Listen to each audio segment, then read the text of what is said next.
Hey everyone, so this video has taken way too long for me to make and way too many attempts. I have tried and failed endless amount of times, so I'm just going to jump right into it and I'm going to leave it up to you guys to tell me what you guys want to hear the rest of. I'm just going to give you a little bit of a rundown on some things that Lordyns been through and a little bit about what Fanconi Anemia is. Now, I do want to remind you guys all that I'm clearly not a doctor. I am only speaking from what I know and what I've seen Lordyns go through and then what I've heard the doctors say. Now, I have a couple links that I'm going to put in the description below. If you guys have any questions that I didn't answer and you want to just go look up Fanconi yourself, there's going to be a couple resources that I trust and rely on greatly, and I know that they know their stuff and they know what they're talking about. So I will link them, like I said, down below. They are the sources that I use to get a lot of my information sometimes. I like to read up on Fanconi. I'm not a doctor. I don't completely understand it. I don't always understand what they're saying, but I do like to know my stuff, especially when it's something that involves my sister. The disease that my sister has is called Fanconi Anemia, and it's a genetic disease that results in a decreased production of blood cells and platelets. And now, if you don't know what the blood cells and platelets are in your body, blood cells help fight off infections, and your body needs blood cells and platelets. Platelets help clot the blood. If you were to cut your finger or stab yourself or something, your blood clots so you stop bleeding as fast. Lordyns actually went into bone marrow failure last year, and she's currently about 220 days, 20-something days out of transplant and chemo. She was diagnosed at about a month old, and then at 2 days old, they kind of like got the idea that she had Fanconi. So here's a little bit of her story. So my mom was in the hospital for about a month before Lordyns was born because during an ultrasound that they saw Lordyns' stomach and intestines weren't connected, and they also saw that she had a misshapen and misplaced kidney. So they wanted to keep an eye on Lordyns and my mom through the rest of the pregnancy. They admitted my mom, and now Lordyns was born 12, 13, 14. They showed her to my mom, and then just left. She was admitted into NICU for about 5 weeks because of everything going on. They didn't know why she was sick. They didn't know what was wrong with her. So at 2 days old, she got her first surgery to connect her stomach and her intestines together. And then after her surgery, the doctors knew something was wrong, but they didn't know what. And one of the doctors realized that a lot of what she had were signs of black fan diamond anemia and Fanconi anemia. So they tested her for both of those, and the results came back positive a month to the day after she got tested, and they saw that she has Fanconi anemia. And her life has been crazy. So she had her first surgery at 2 days old, and then she had her second surgery at about 5 weeks old, where she had her feeding tube put into her stomach. She had a GJ tube, which is a jejunal tube. Again, I'm not a doctor. I probably just butchered that name, but I'm trying. And that went into her intestines because she threw up a lot after she was born because of her stomach and intestines not being connected. She couldn't digest food and swallow it and everything. It would just go down, and then she would just throw it back up. So they put it into her intestines, hoping that that would help her stop throwing up as much. It didn't work, but they tried. And then about 5 months after everything, she was discharged from the hospital, and they let her go home. So we live about 2 hours away from the hospital. We had Lordyn at, and we had the doctors at and everything. And the same month they discharged Lordyns for everything, she got something called scalded skin, and now that's a blistering rash that covered her entire body. It started around her feeding tube and her neck, and my mom watched it just connect. And I'm going to show a picture. If you guys don't want to see, just turn your head for a second. It's kind of graphic, but I'm here to raise awareness, and if you guys don't like it, then we'll just close our eyes. Anyway, so the picture's right here. Close your eyes. Okay, open them. And after she was admitted into the hospital for the second time, because of that, she was in there for about a month, and then after that month, they let her back out of the hospital. When she was about a year old, I'd say, is when her father left. Her dad and my mom were never married. They were together for a while and then decided to have Lordyns. And after they had Lordyns, I guess the stress of a sick child was just too much and peaced out on us. Then, instead of just leaving it at that, he proceeds to tell my mom how he hopes Lordyns doesn't make it, and how he would rather see Lordyns suffer so my mom would suffer. Like, this is Lordyns' father talking about his sick 1-year-old who just went through more than he... I'm just ranting now. Anyways, back to the story. So a lot of stuff happened. Nothing too, like, major, I guess. Like, obviously it was major, but the next big, like, major thing that happened in Lordyns' life was when she went into bone marrow failure. So that just happened, I want to say almost a year ago now. So Lordyns went into bone marrow failure, I want to say about May 2019. That means that her body was not producing the blood cells and the platelets like it should be, and she needed to get a bone marrow transplant. She had to move to Ohio with my mom.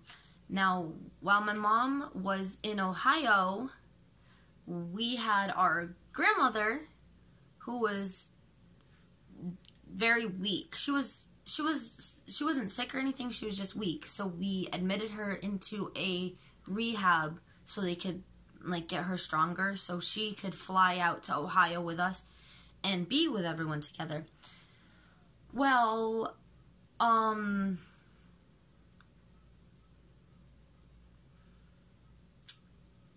the rehab center that we admitted her into ended up killing her. They put drugs in her body that she didn't need. No one gave them permission to put into her body. No one said that it was all right for her to ingest these pills. And at that point, it was just, we didn't realize what the nursing home was actually doing.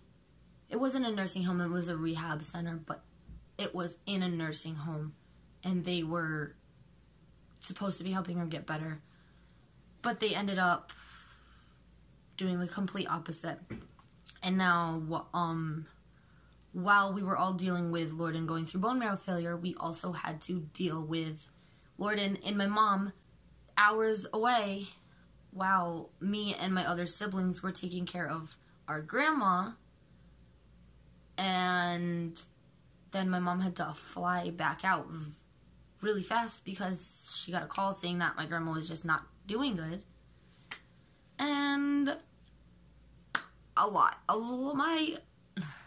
welcome to the crazy show. Anyways, but Lordyns is about 230 something, I'd say like 230 days out of transplant now. She went through chemo. She did amazing. She left, the doctor's actually shocked at how well she did and how amazing that this little girl took everything. And she's, like I said, she's about 230 something days out now of transplant. She's doing amazing. We got a call the other day saying that she doesn't have to go get another blood test for about 6 to 8 weeks, which is amazing because she used to have weekly appointments. She used to have like 3 appointments weekly, and now we don't have to go to the hospital for 6 to 8 weeks, and we couldn't be more thankful. But there's families out there that aren't as lucky, and that's why I'm here, because Fanconi anemia is so rare and it's very uncommon, and even though it's so rare and so uncommon, it can happen so much more than you think. I'm going to tell you a quick story. There's this lady. She doesn't have a husband, doesn't have a boyfriend. She went to a sperm bank and decided that she wanted to have a baby with a donor. Her second kid with a sperm donor has Fanconi anemia because she has a bad gene and he had a bad gene, and that bad gene got passed down to the baby, and the baby was born with Fanconi anemia. That is all it takes. It takes 2 parents with the same bad gene to get passed down. After someone with Fanconi anemia goes into bone marrow failure, what needs to happen is a bone marrow transplant. A bone marrow transplant is taking the bone marrow from someone who is healthy and putting it into someone who is not healthy. The bone marrow goes through a bunch of tests and stuff to make sure that it is a match, and then there is a chance of failure or rejection of bone marrow. A bone marrow donation can either be from a stranger or someone in the family who has an exact match of bone marrow.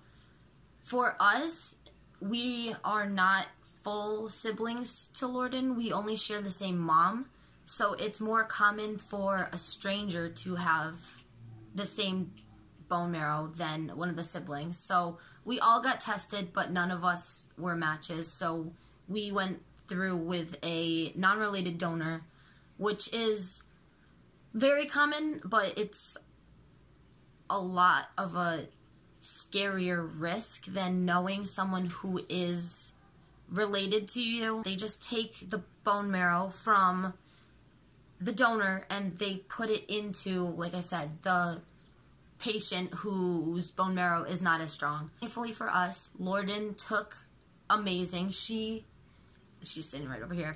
She did amazing. Going through chemo, Lordyns got what lots and lots of chemo patients get, something called mucositis, and it's when there's just a bunch of sores and blisters that blister up in the mouth and then go all the way down. So I will post another picture of that. It is not as graphic as the one where she had scalded skin. This hurt her a lot. She couldn't talk, she couldn't swallow, she would spit, she couldn't cry, she couldn't suck her binky, and as a lot of you guys know, her binky is like a security blanket. She has had wubbanubs. She puts them in her toes, she puts them in her nose, her ears, her armpits. They're just her security blanket. So her not being able to be able to suck on one when she was going through this was really tough for her. She's just been through so much at such a young age, and that's why I'm here. You know, the goal is to raise awareness, not just for her, but for anyone with Fanconi anemia. And then if it starts to take off, then hopefully any childhood cancers, because Fanconi anemia is very, very, very closely related to leukemia. Lots of children with Fanconi anemia end up developing leukemia. It's called acute I'll type it out because I can't say it. And a lot of kids who have Fanconi and go through chemo and this have a higher risk of getting this leukemia later on in life. So that's always, there's never going to be a time when we're going to be relief-free. We can be thankful and we can not have as much stress, but there's always going to be what ifs. That's what my goal is. The entire goal is to raise awareness, not just for Fanconi anemia, but for any childhood cancers, because they are a lot more common than a lot more people may think, because it doesn't happen in their life. But seeing Lordyns and what she went through, and living my days in the hospital with her, and seeing other kids going through something that it's just unimaginable, and it's really not right, and there needs to be more done, I feel. And I have a voice, and I have a sister, and I have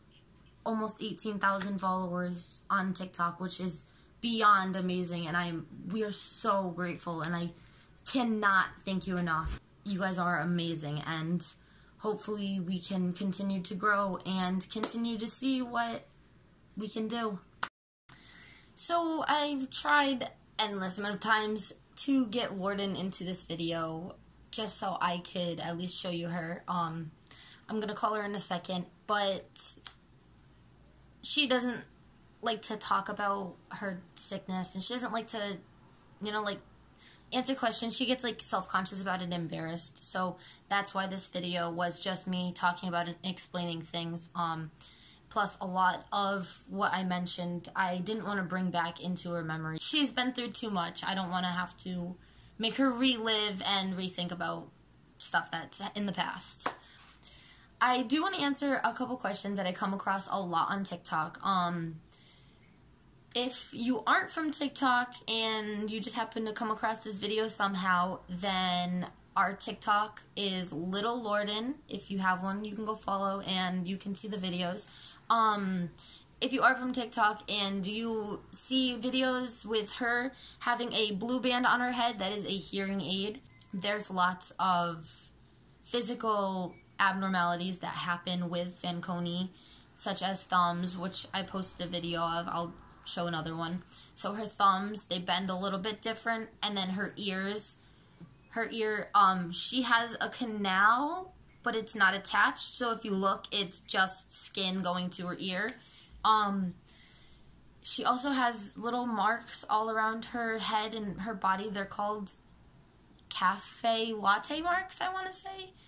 Something like that. They're just like darker patches of skin, which is another sign of Fanconi. She also has smaller eyes. They're indented and they're really red, which is a big sign that she is sick. But she is doing amazing, and I'm going to answer a couple more questions. I wrote them all down just so I didn't miss anything. So she's 5. Her birthday is December 13th, 2014. She's 18 pounds and 2 feet 9 inches. She went to the doctors the other day and they weighed her and measured and everything. She has a really high voice. This is another one I get a lot. Her voice is high because of Fanconi. There's not a reason behind it. It's just Fanconi anemia affects everyone differently, and for her, she is very, very tiny. Like, she's 5 years old, and I just said she's 18 pounds and 2 feet 9 inches. She also has a really small voice, so there's nothing to it. It's just her voice. It's small and tiny because she's just a tiny girl. She is 5 and she still wears diapers. I see this a lot, and I just want to clarify that she does not always wear diapers. She sleeps in diapers overnight, and then if we plug her in through the day, she has a diaper on. She has a feeding tube, and it's a lot more work. She goes to the bathroom and the toilet sometimes, but through the night, she doesn't wake up, and she'll wet the bed. And then even the day, sometimes she'll just get on her iPad and either not realize she has to pee because it just fills her so much, or it's just such a hassle to have to carry her and unplug her. We just put her in diapers. But when she's not plugged in, she is not wearing a diaper. She has a feeding tube that she cannot control her bladder with easily. In a binky, her pacifiers, her Wubbanubs, whatever you call them, Wubbanub's the brand, but her binkies are a security blanket because of everything she's been through. She has Fanconi, she's been through multiple surgeries, she's had her feeding tube pulled out, and then they had to take a wire and stick it back all the way into her stomach to reopen the hole. She's just been through so much. We're not trying to take away her binkies right now. So she has her Wubbanubs. And they don't just go in her mouth. They go in her armpits, her nose, her ears, her eyes, her everywhere. She has been through so much. And there's so much more that I didn't even get to. So I'm going to try to make different videos explaining one actual occurrence or something, because trying to fit it all into one video just got really confusing and really hectic. So I'm sorry if I'm scatterbrained, but I just tried to get everything. I'm going to call her in right now. I'm going to try to see if she will say hi and talk to you guys for 1 second. Alright. Can you say hello to the camera? Can you just say hi, please? Look, just say hi.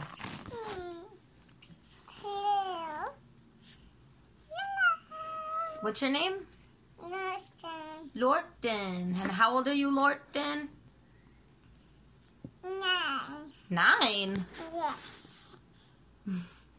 Alright, can you at least say thank you so much? No. Okay, well, we want to say thank you so much. You want to hear something crazy?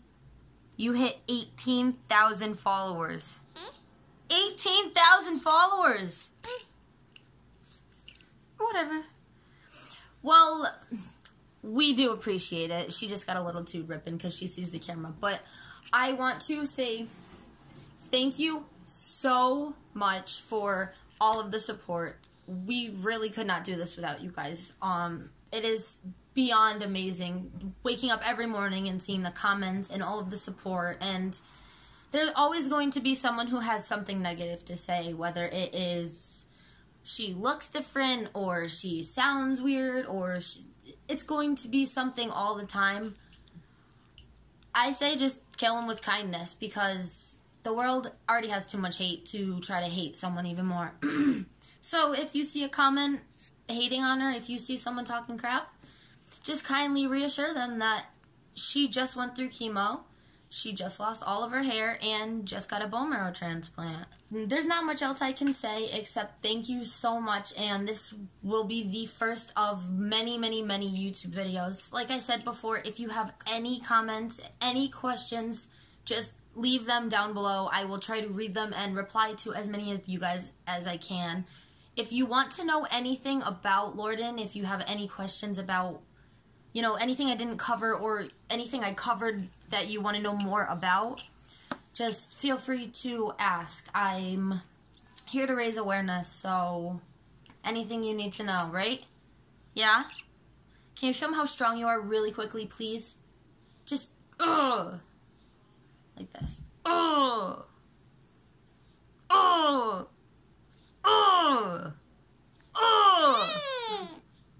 knew you had it in you. Thank you so much. We love you. We love you so much, and we cannot thank you enough. Can you blow a kiss? Blow a kiss. Close enough.